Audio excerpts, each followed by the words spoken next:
तो कृष्णदास जी मंदिर के अधिकारी, श्रीनाथ जी मंदिर गोवर्धन के, तो कृष्णदास जी को नियम हतो वो नित्य जल की सेवा मंदिर की करते और स्वयं जाते, कुआं से जल लेकर के आते और ला करके मंदिर सेवा में पधराते।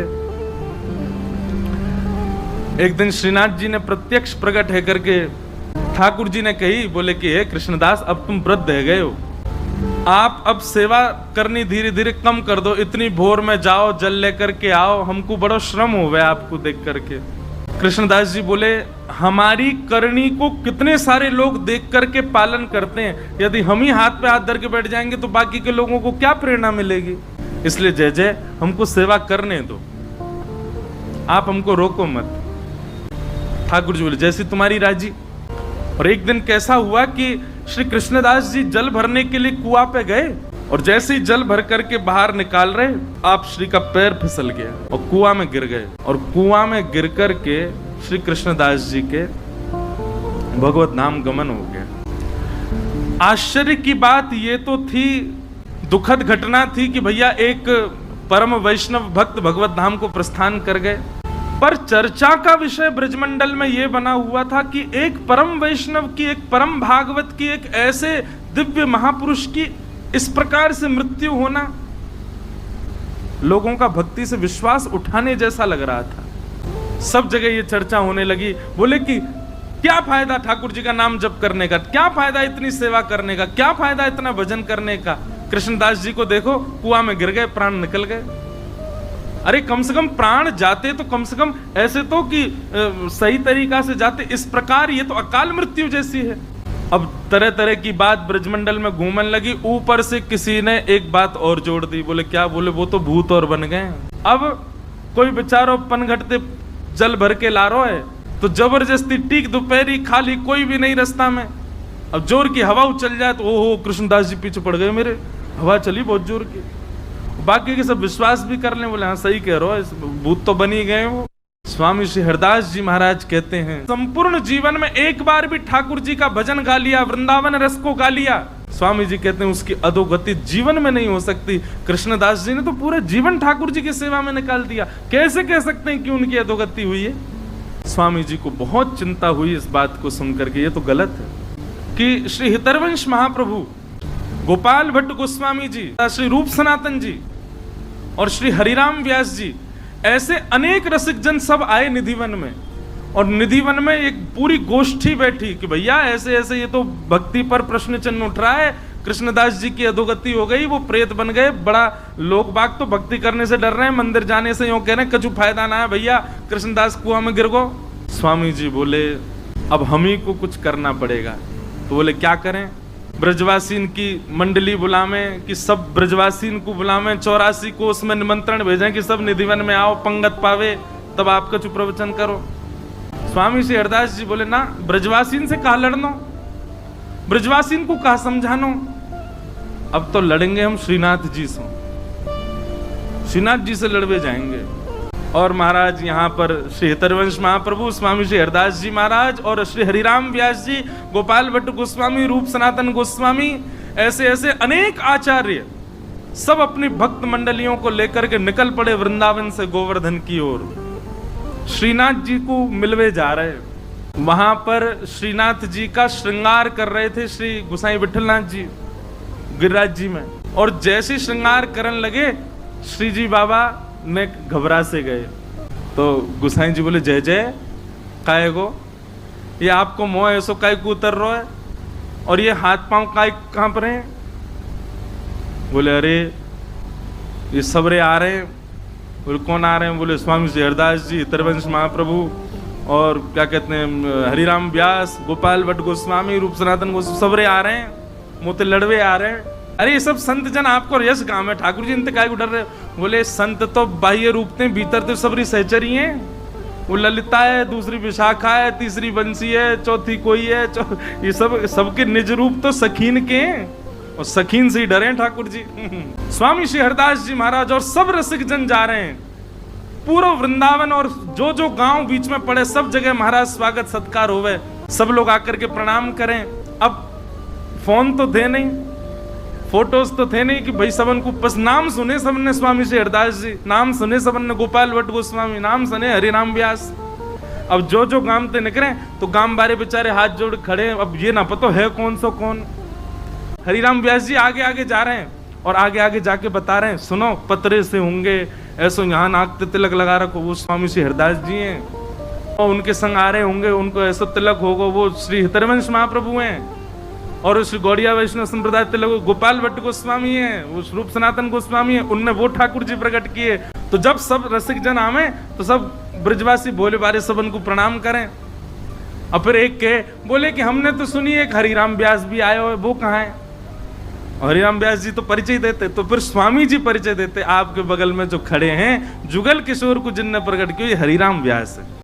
राधा कुंड पहुंचे और जैसे ही राधा कुंड पहुंचे, श्रीनाथ जी को श्रृंगार चल रहा है, विठलनाथ जी श्रृंगार कर रहे हैं, सुंदर शीश पर पाग आदि पहना करके, सुंदर तिलक भाल आदि सब करके, कानन में कुंडल, अब जामा पहना रहे श्री जी बाबा को। एक हाथ में ही जामा पहनो, इतने में ही ठाकुर जी बोले, विठलनाथ जी मैं पहन लूंगा, खुद ही तुम जाओ, उनको सबन को स्वागत करो। ये ज्यादा नाराज है कि मोते नहीं कहीं लड़ लें सबरे, इनको जाके वहीं से राधा कुंड में सबन को बढ़िया स्वागत करो। तो श्री विठलनाथ जी बोले, जय जय अभी लगे न एक देर लगेगी, मैं पहना दूं। बोले ना मैं पहन लूंगा, खुद ही तुम जाओ। सबरी सहचरी आई है, सबन से मिलके आओ और बात देखियो वहीं निपट जाए। यहाँ तो सबरे भक्ति भाव में भर के आए करें। तभी गुसाई श्री विठलनाथ जी आए। आहा, गोवर्धन नाथ की जय, गिरिराज धरण की जय, शाम सो जय जयकार हेन लगी। गुसाई जी ने जाकर के सब रसिकन को प्रणाम कियो। स्वामी जी बोले, आओ गुसाई जी, आधी जामा पहना के आयो लाल जी को, पूरी नहीं पहना के आए, ऐसी कहाँ जल्दी? अरे न बढ़िया ते तैयार करके आते, हम कछु कह थोड़ी रहे, मिलवे तो आए, ऐसो काब है।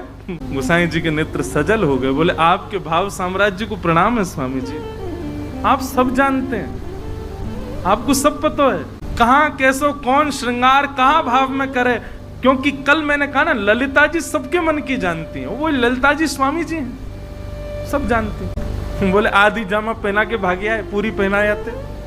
चर्चा हुई, वहां बैठ करके सब समाधान आदि की बातें हुई। बोले क्या किया जाए, कैसे ब्रजवासियों को बताया जाए कि भाई मृत्यु किसी के वश में थोड़ी, ऐसा थोड़ी कि केवल भजन करने वाला और सब प्रकार से ठाकुर जी को भजने वाले की कभी अकाल मृत्यु नहीं हो सकती।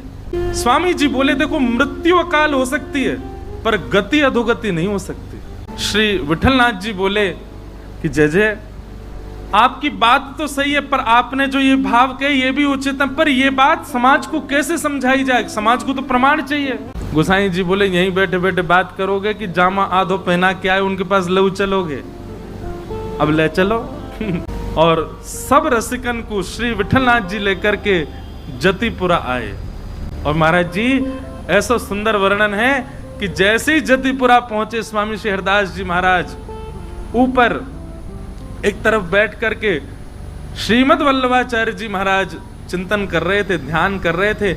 आपको जैसी पता चली कि स्वामी श्री हरिदास जी महाराज और रसिक त्रिवेणी और ऐसे आचार्य पधारे, आप श्री तुरंत दौड़ करके नीचे आए और आकर के स्वामी जी को अपने हृदय से लगाए हो। स्वामी श्री हरिदास जी को हृदय से अच्छा, श्रीमद वल्लभाचार्य जी कौन है? ये यशोदा जी के रूप है, ये यशोदा जी के भाव। यशोदा जी ललिता जी को हृदय से लगा रही हैं। जब भी लाल जी कुंज में जामे तो श्रीदामा और ललिता दोनों को समझामे, यशोदा जी लाला को ध्यान रखियो कहीं भाज नहीं जाए तित को। श्रीमद वल्लभाचार्य जी ने हृदय से लगाया। अच्छा, सबके नेत्र सजल है रहे हैं या दृश्य को देख के, और सबको बोले आओ अपने प्राणेश के दर्शन आपको करावे, अपने प्राण प्रियतम के आपको दर्शन करावे, चलो। और सब रसिकन को लेकर के श्रीनाथ जी के मंदिर में पहुंचे। श्री जी बाबा के नेत्र नीचे क्यों हैं? मूल भाव तो महाराज जी कि श्री जी को दर्शन कर रहे हैं, गिरिराज पर्वत धारण किया, श्री जी सामने खड़ी हैं तो श्री जी को दर्शन कर रहे हैं। ठाकुर जी बार बार नजर उठा के देख रहे हैं, आ रही हैं सबरी, आ रही हैं सबरी, आगे लड़ेंगी मोते कि तुमने अपने भक्त की ऐसी गति करवा दी और ऐसा हल्ला मचवा दियो पूरे पे। तो जैसे ही स्वामी जी सामने आए, ठाकुर जी ने अपने नेत्र नीचे कर लिए। स्वामी जी नीचे से देख रहे हैं ठाकुर जी को, ऐसे देख रहे हैं। नीचे कहाँ देख रहे हो? ऊपर देखो। बड़ी मधुर बात। निकुंज नायक श्री गोवर्धन नाथ जी के दर्शन करके सब रसिक जन मोहित हो गए और बार बार कह रहे हैं, अरे विठल नाथ जी, हे श्री वल्लभाचार्य जी, आपके भाग्य की कही ना जाए। कैसे ठाकुर जी प्रकट किए, कैसे लाल जी आपके यहाँ विराज रहे हैं, कैसे सुंदर रूप है, कैसे सुंदर हाथ है, कैसे सुंदर मुख है, कैसी सुंदर ग्रीवा, सब रूप को वर्णन। वहीं बैठे बैठे पद गा दिए सब रसिकन ने। अब जिस चर्चा के लिए सब एकत्रित हुए थे वो चर्चा फिर प्रकट हुई। बोले क्या करें, पूरे ब्रजवासियों में डर बैठ गया और ये तो बहुत गलत बात है कि ऐसे भजनानंदी के बारे में ऐसी अनर्गल बातें कही जा रही, भूत बन गए। बताओ, भजनानंदी कोई भूत बन सकता है? जिसने अपने जीवन भर तिलक लगाया हो, जिसने जीवन भर कंठी पहनी हो, जीवन भर नाम जप किया, जीवन भर सेवा, वो भूत कैसे बन सकता है? सब लोग ढूंढने लगे स्वामी जी कहाँ हैं, तो देखा स्वामी जी बिल्कुल श्री जी बाबा के सामने बैठे हैं और अपलक नेत्रों से निहार रहे हैं।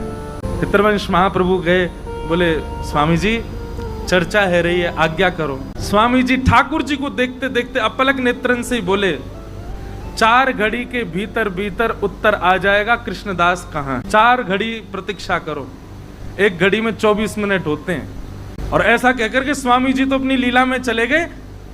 ललिता जी हैं, निकुंज नायक दिख गए तो कहाँ रुके, वो तो चली गई लीला में। बस यूं गए, 4 घड़ी प्रतीक्षा करो। इतने में ही एक कान्हा नाम का ग्वारिया दौड़ा दौड़ा आया। अरे अचंबो है गो, आश्चर्य है गो, अरे अरे भैया आज मैंने कछु देख लियो, कछु देख लियो। दौड़ो दौड़ो विठलनाथ जी के पास, वल्लभाचार्य जी के पास आयो। सब रसिक जन बैठे, सबने पूछी भैया कहाँ देखे आयो? हांफन लगो, बैठ गए, बैठ करके बोलो, अरे मैं श्रीनाथ जी की गैया चरावे जाऊं। विठलनाथ जी ने सबको परिचय दियो, बोले हमारो ग्वारिया है, ठाकुर जी की गैया चरावे जावे। कहा देख लियो भैया? बोले जय जय, मैं गैया चरावे गयो और गिरिराज जी तो नेक दूर ही गयो और वहां मैंने कहा देखो। बोले कहा देखो? बोले दूर दूर कृष्णदास जी डोल रहे। सबके चित्त में भय आ गया। बोले कहीं ये सत्य तो नहीं है कि वो भूत ही बन गए? बोले अच्छा कृष्णदास जी देखे? बोले हाँ मैंने कृष्णदास जी देखे। अब मैं तो उनको देख के भाजन लगो, वो तो पता ही भूत बन गए।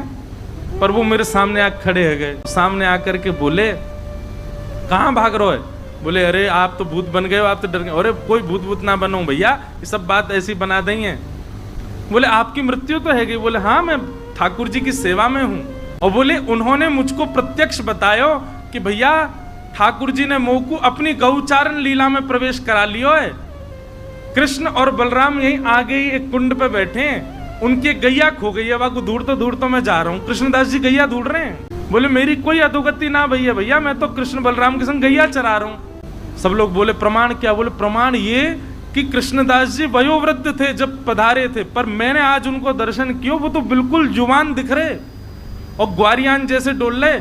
मैंने उनसे कही कि भैया मैं सबन को जाकर के बताऊंगा, मेरी बात पे कौन भरोसा करेगा? तो कृष्णदास जी ने मुझको एक बात बताई है। विठलनाथ जी बोले कहा बताई? बोले उनने कही है कि विठलनाथ जी से जाके कहियो मेरो आसन जहां रखो है वह आसन को उठा के नीचे खुदाई करेंगे तो 1 लाख स्वर्ण की मुद्रा मिलेंगी। अब ये बात मैं ही तो को बता सकूं और कोई ना बता सके, तो ये प्रमाण है कि मेरी अधोगति ना भई है, मेरी सदगति भई है। मैं तो श्री ठाकुर जी की निकुंज में प्रवेश कर गया हूं, ठाकुर जी के संग गौचारण कर रहा हूं। अरे भैया ठाकुर जी गौचारण कहीं और थोड़ी करें या प्रत्यक्ष वृंदावन में करें, तो या को मतलब ये थोड़ी है कि मैं कहीं और चलो जाऊंगा या प्रत्यक्ष वृंदावन में ही रहूंगा। कृष्णदास जी ने कान्हा को बताई। सब लोगों ने जब बात सुनी बोले अच्छा अच्छा कृष्णदास जी का आसन कहाँ है? बोले चलो। सब रसिक त्रिवेणी और सब महापुरुष विठलनाथ जी के साथ में उनके आसन पर गए और आसन उठा के मां खुदाई करवाई तो भीतर 1 लाख सोने की मोहर मिली। और उससे ये बात प्रमाणित हो गई कि श्री कृष्णदास जी कोई भूत प्रेत नहीं बने भैया। ठाकुर जी के यश गावे वारे ठाकुर जी के निकुंज में ही प्रवेश करें। ठाकुर जी के नाम से अपने माथे पर छाप रखवे वारे इनकी अधोगति होगी कभी? नित्य उर्दपुंड लगावे वारे, नित्य तिलक लगावे वारे, नित्य ठाकुर जी की छाप से घूमवे वारे, अपने हाथन में करमाला लेकर के मुख से हरिनाम संकीर्तन करवे वारे, ब्रज में निवास करवे वारे, इनकी अधोगति ना होवे। तभी कान्हा ग्वारिया ने बताई, बोले कि कृष्णदास जी ने एक आज्ञा और दी कि विठलनाथ जी से कहियो या से हमारे लाडले लाल के श्रृंगार बनवा देंगे। ये 1 लाख जो सोने की मोहर है, यहाँ से लाडले लाल को श्रृंगार बने और थोड़ी बहुत जो राशि बच जाए वहां से सब ब्रजवासी इनकी सुंदर पंगति करवा दें, भोजन भंडारों करवा में। सब ब्रजवासी इकट्ठे हुए और सबके सामने रसिक जनन ने प्रत्यक्ष सोने की मोहर दिखा करके सबको ये बता दी, भैया कि कृष्णदास की अधोगति नहीं हुई है, सदगति हुई है। वो निकुंज में है, ठाकुर जी की गैया चरा रहे हैं।